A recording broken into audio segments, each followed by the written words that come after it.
Naglibot po sa Palawan ang grupo ni DILG Secretary Mar Rojas para alamin ang pinsalang natamo ng nasabing probinsya mula pa rin po sa bagyong Yolanda. At kaunay po niya makakapanayam natin si DILG Secretary Mar Rojas. Secretary Rojas, good morning po. Magandang umaga sa iyo, Igan. Sa ating mga tagsubaybay, mayong buntag rin sana. Oo, nakapokus tayo ng ilang linggo sa Tacloban at Visayas. Itong Palawan po, kamusta ho ang inyo pong nakita doon, Secretary? Well, magkasama kami ni Secretary Bots Gasmin at saka ni Seth Dinky, no? At bagaman doon lang sa norte ng Palawan ito, in fact doon sa may Busuanga Island. Opo. Diyan sa Busuanga Island, 4 ang bayan dyan, yung Culyon, yung Busuanga proper, yung Coron, at isa pa na Apuyo, no? At nandyan ay 14 lang ang patay. Although malungkot yan, pero kung ikumpara sa libo na naandun sa Eastern Visayas, parang ano na ito, maganda na ito. Subalit, yung bilang naman ng mga nasirang bahay ay nasa 10,000. Marami rin, oo. Oh, talagang, pero dito walang surge. Hangin talaga, yung sa lakas ng hangin. 10,000 ang, mga light materials ito. Tama po. Kawayan at saka sawali, ganon. So, 10,000 ang bilang. Pagkatapos nun, kahapon ng hapon, punta naman kami sa Panay Island, doon sa Antique at saka sa Aklan, sa Awa ng Diyos. Doon sa Antique, 7 lang ang patay at saka sa Aklan, 14. Pero ganun din, yung kung bibilangin, yung pagitan itong dalawang probinsyang ito, Antique at saka Aklan, kung bibilangin yung nasira, ay more or less nasa 150,000 na mga bahay. 150,000 na bahay. Diyan lang sa Antique is about 60,000, no? At diyan sa Aklan is 80,000 mahigit. Dahil light materials din ho, Secretary? Sa mga bypass nito, sa coastal, at mga pati na rin sa at pati na rin sa mga kabundukan, no? Na sa hangin, sa lakas ng hangin, talagang pinangay yung mga bubong, yung mga light materials, talagang kawawa. Pero Secretary, bago nyo sila napasyalan ng personal, naunahan na rin sila ng bigay ng mga relief goods din po. Oo, Ikan. In fact, ang bilang ay ang bilang dito sa Region 6, no, kasama ng Iloilo, Capiz, Aklan, Antique, ay nasa sa 480,000, almost 500,000 relief goods na relief goods, no. At nung linggo, dumating si Yolanda Biyernes, di ba? Opo. Nung linggo, pumunta, siguro nabalita na si Pangulo ay nandun sa Tacloban nung linggo. Nung pabalik, dumaan na rin dito sa Western Visayas. Magkasama kami. Napunta na rin dito. At nakita naman na tinamaan man, pero hindi kasing lubha doon sa Eastern Visayas. Kaya regular, tuloy-tuloy ang pagpasok dito ng mga relief goods at tulong. Pero yung talagang pagtutok ay naandun. Libong patay doon. Almost 6,000 na nga yung patay dyan sa Eastern Visayas.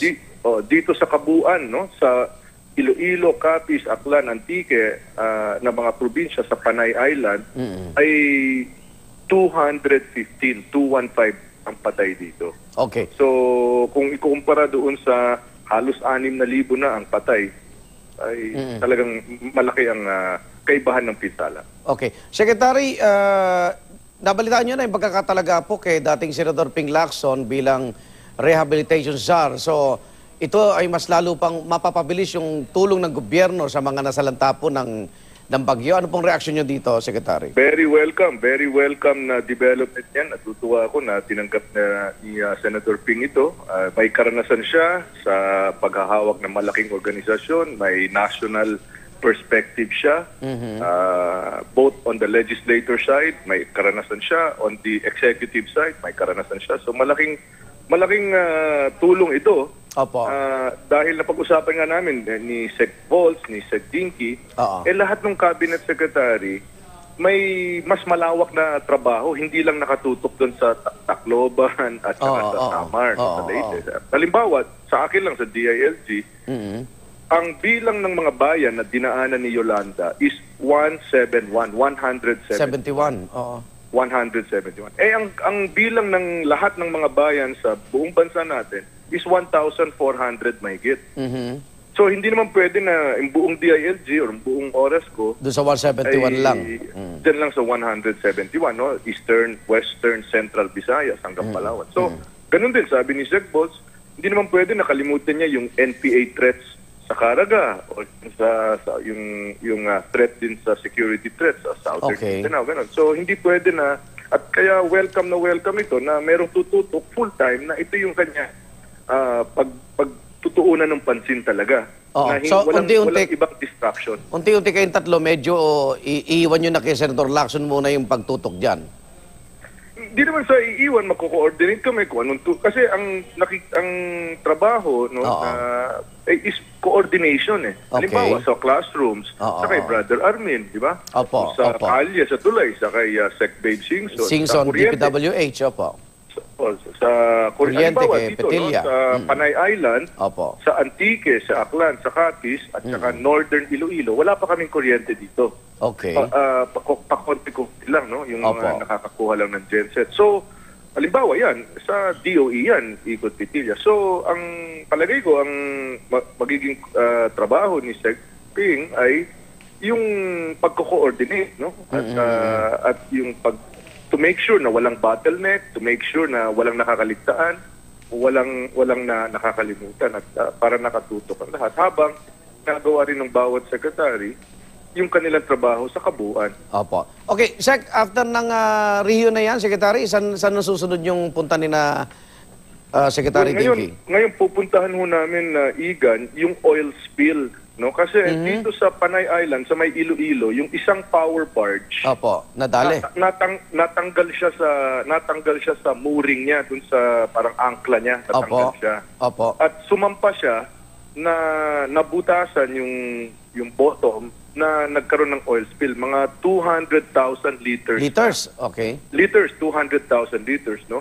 Malaking problema itong 200,000 liters, pero talagang tinututukan namin dahil meron pang 1.5 million liters Na nandun sa barge. na nandun sa barge, sa power barge. So, itong buong coastal, yung Iloilo, Capiz, Aklan, lahat yan coastal, di ba? May nakaharap sa dagat yan, lahat.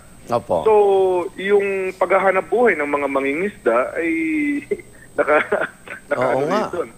Medyo na-display sila.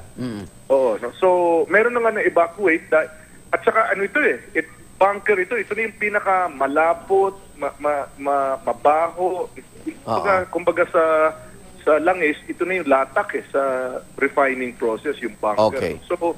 So talagang kawawang-kawawa. May mga in-evacuate na halos 5,000 dahil hindi nila nakakayanan yung baho at saka yung amoy. Nako. Yung amoy, Okay, Secretary, ingat po kayo. Maraming salamat po sa oras. Thank you. Maraming salamat, Igan. Maraming salamat. DILG Secretary Mar Rojas.